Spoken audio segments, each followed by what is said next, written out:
Hello, welcome to EPG Pathshala. Today we will be discussing the topic that is Environment Clearance Notification 2006. Within this concept, we will discuss what is Environment Impact Assessment, the importance of Environment Impact Assessment, highlight the various provisions which are there under provision of 2006. At the same time, we will be discussing the different procedures by which we can get our projects environmentally assessed. Widespread development activities in the past few decades without any assessment of damage to the environment has resulted in widespread pollution of air, land, water and all other natural resources. So which in turn had an adverse impact on the overall social development and environment health of the state. Environmental pollution has over the years acquired gigantic proportions and now the threat is writ large over the entire mankind. For rapid commercialization and industrialization has put more stress on nature and its resources. The inverse problem of environment pollution has caught the attention of policymakers across the world. Last over 50 years has seen worldwide endeavors to protect the nature and its precious resources by enacting various national and international legislations and other policy documents were given shape through treaties and conventions. Assignment of the adverse impact of development and other human activities on environment, its regulation and control is also an important area which helps in mitigating loss and pollution of natural resources. An environment management plan in the form of environment impact assessment was first such step to complicate compliance of environment regulation and mitigation of environment pollution. EIA, that is Environment Impact Assessment, is an instrument to analyze likely environment effect that may occur due to intended development plan and suggest mitigation steps and strategies. EIA concept was introduced in India during 1970s, we all know, when the development projects like Lever Valley hydraulic projects were taken for the need of capital-based industries in the country. A comprehensive impact assessment to include other sections of development activities under the purview of environment impact assessment has been regularly undertaken by the Government of India. Environment impact assessment serves as a particular environmental tool with open-up provisions which apply equally to all proposals having potential to affect environment. Environment impact assessment involves use of scientific strategies and other practices to mitigate, which addresses all possible short-term and long-term effects and considers suitable aspects such as assimilation capacity, carrying capacity, biodiversity protection. And environment impact assessment is open and flexible mechanism for the involvement of public for purpose of scrutiny and observation, which at the same time having mechanism of follow-up and feedback within time frame.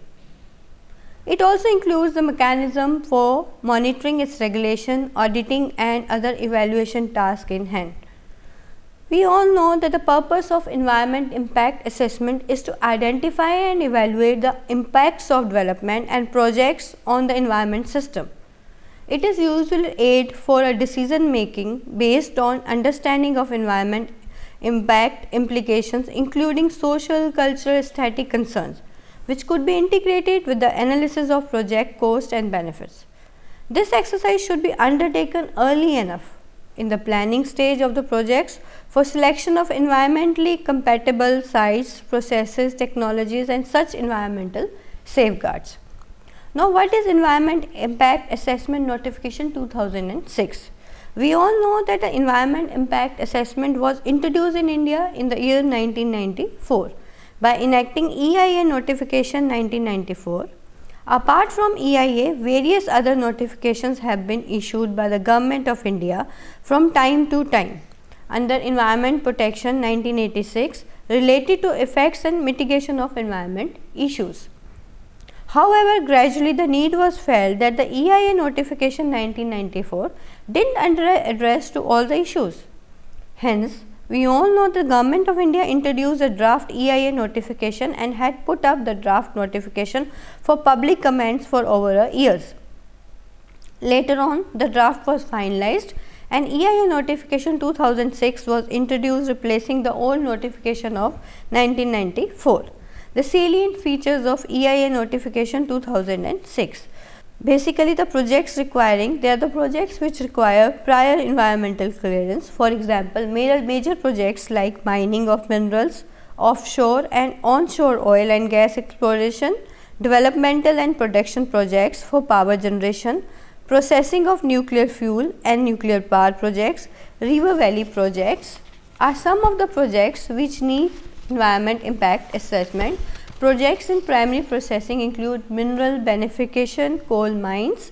Projects in material production requiring clearance include metallurgical industries like primary metallurgical industries, sponge iron manufacturing, secondary metallurgical processing industries, and all toxic and heavy metal producing industries, cement manufacturing plants.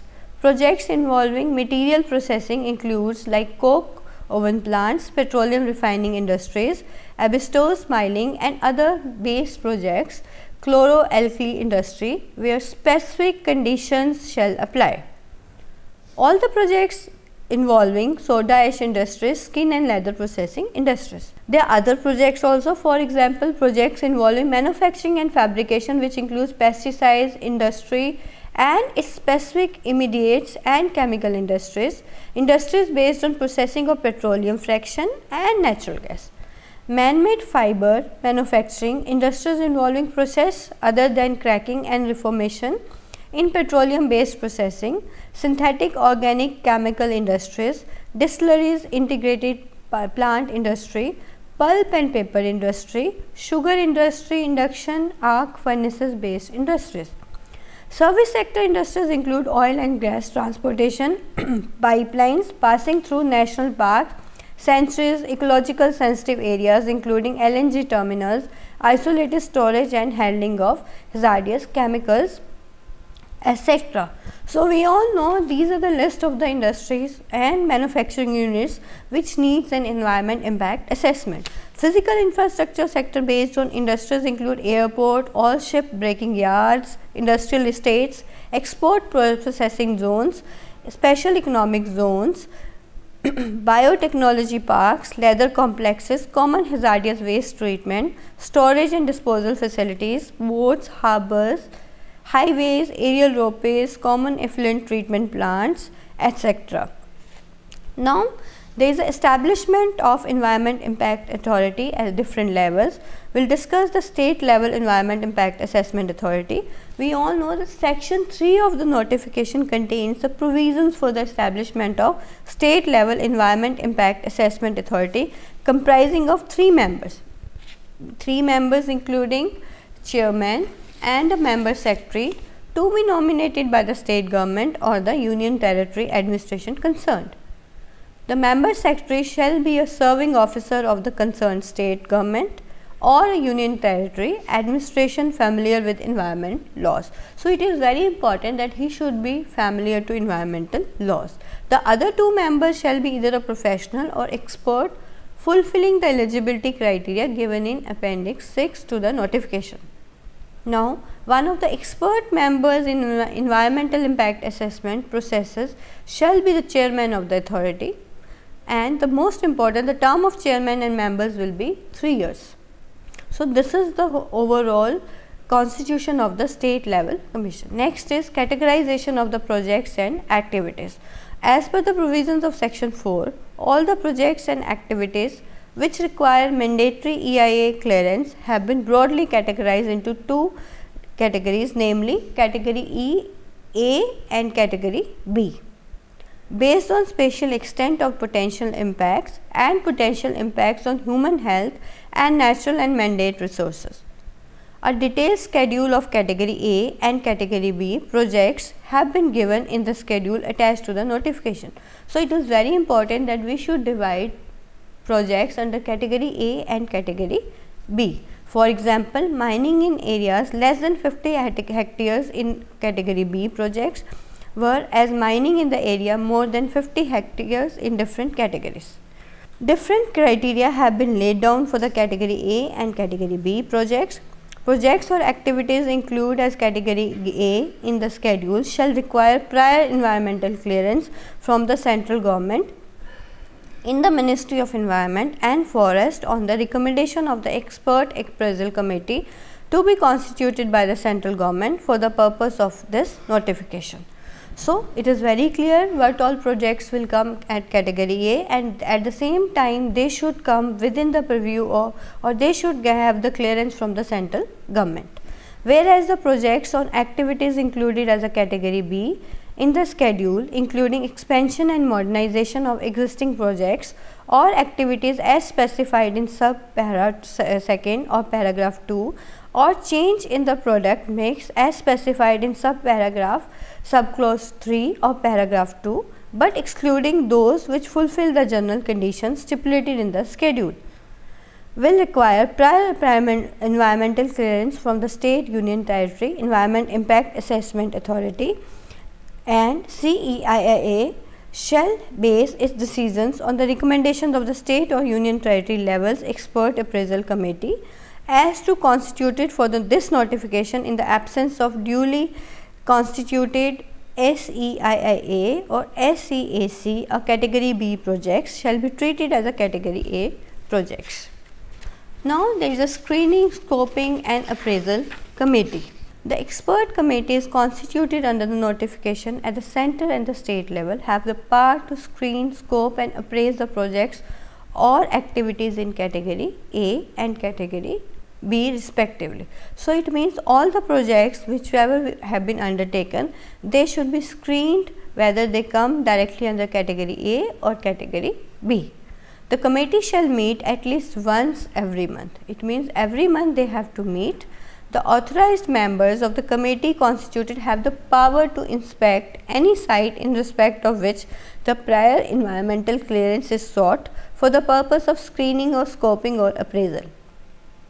For doing this, as per the provisions of section 5, prior notice of at least 7 days, means 7 days notice must be given to the applicant, who shall provide necessary facilities for the inspection. Procedure for obtaining clearance. EIA notification contains the elaborate procedure for obtaining clearance. This is explained like application. First is application, then is the screening. So, application for the environmental clearance. The application seeking prior environmental clearance shall be made in a prescribed form annexed with notification 2006. Alongside the application, the applicant shall furnish along the application a copy of pre-facility project report, except that in case of construction projects or activities. In addition to Form 1 and Supplementary Form 1A, a copy of conceptual plan shall be provided instead of pre-feasibility report. Now, the next is stages in the prior environmental clearance process. The environmental clearance process for new projects will comprise of a maximum of 4 stages. The 4 stages are as under: the screening of application. We all know that the first and foremost step in every aspect is screening of application. The process of screening is required in case of category B projects or activities. At the stage of screening, the application would be scrutinized by the concerned state level appraisal committee, that is SEAC, for determining whether or not the project or activity requires further environmental studies for preparation of an environment impact assessment. For its appraisal prior to the grant of environmental clearance, depending on the nature and location specifically of the projects requiring an environmental impact assessment report shall be termed as category B1. First is the category B. Now, depends on the application. New category is B1 and remaining projects shall be termed as category B2. So, we have first the category B, then subcategory B1 and B2, and will not require an environment impact assessment report. The Ministry of Environment and Forest shall issue appropriate guidelines from time to time for the purpose of categorization of projects. Now is the scoping. The expert appraisal committee examines in detail the comprehensive terms of reference addressing all the relevant environmental concerns. For the preparation of environment impact assessment, the committee can ask for a report in respect of the project or activity for which the prior environmental clearance is sought. The expert appraisal committee or the state level expert appraisal committee concerned shall examine the terms of reference on the basis of information furnished in the application by the applicant. If need arises, the site can also be visited, and then the details of the term of reference as formulated by the committee would be communicated to the applicant by committee within 60 days of receipt of form by the applicant. If the committee does not finalize its terms of reference, then the terms of reference suggested by the applicant would be termed as final. Therefore, the final result would be displayed on the website of the ministry. In case of rejection of the pre-environment clearance, the rejection would be communication to the applicant within 60 days of application. Now, the next important aspect is public consultation. One of the most important aspects incorporated in IIA notification 2006 is involving the local people affected by the project, because we all know that ultimately it is the local people who are being affected. So, it is very important that there should be a discussion with the normal common people. It involves the meeting, information and consultation with the environment groups nearby, monitoring the projects along with the opinion of public. The views of the public are obtained after completion of the public consultation. The applicant shall address all the material environmental concern expressed during this process and make appropriate changes in the draft EIA and EMP. The final EIA report so prepared shall be submitted by the applicant to the concerned regulatory authority for appraisal. The applicant may alternatively submit a supplementary report addressing all the concerns expressed during the public consultation. Next is the appraisal. In this stage, the application and all other necessary reports and documents are considered in its totality, and then the final clearance is granted or rejected by the regulatory authority based on the recommendation of the authorized committee. The regulatory authority is not bound by the recommendation of the authorized committee. Therefore, the regulatory authority is not bound by the recommendation of the committee, hence can also direct them to reconsider the application. So, it means basically the first aspect is screening, then is the scoping, and then is the appraisal, and most important that the committee in consultation with the other groups will discuss, and only then they will assure that whether this project is beneficial for the environment or not. Next is the issuance of environment clearance. After the regulatory authority accepts the application along with the recommendations, the environment clearance is granted, and the clearance so granted for a project or activity shall be valid for the period of 10 years in case of river valley projects subjected to the maximum of 30 years. So, it means minimum valid time is 10 years, and that can be extended maximum to the 30 years for mining projects, and 5 years in case of all other projects and activities. After 5 years, either we have to refile or we have to reconsider the procedure. Now, post clearance monitoring, it includes certain mandatory tasks for the project management to submit half yearly and yearly compliance reports as stipulated at the start of the project, including environment clearance terms and conditions. All such compliance reports are kept in open scrutiny and declared to be the public document. The copies of such documents can be supplied to any individual on an application to the concerned regulatory authority, while any such compliance report is available on the website of such concerned regulatory authority. So, this is all about the notification of 2006 in relation to environment impact assessment nowadays. We all know that environment plays a very important role in healthy living, and at the same time it is our responsibility, duty to protect the environment. and it comes directly under Article 21, so it is a fundamental right also. So it is important that we should protect the environment. For the protection of environment, whatever steps we need to take, we are supposed to take those projects, and one of the step which has been taken by the government is that is environment impact assessment. So before undertaking any project, it is important that we should get it assessed from a proper authority, so that in future we can develop and at the same time we can protect our environment, which is a fundamental right.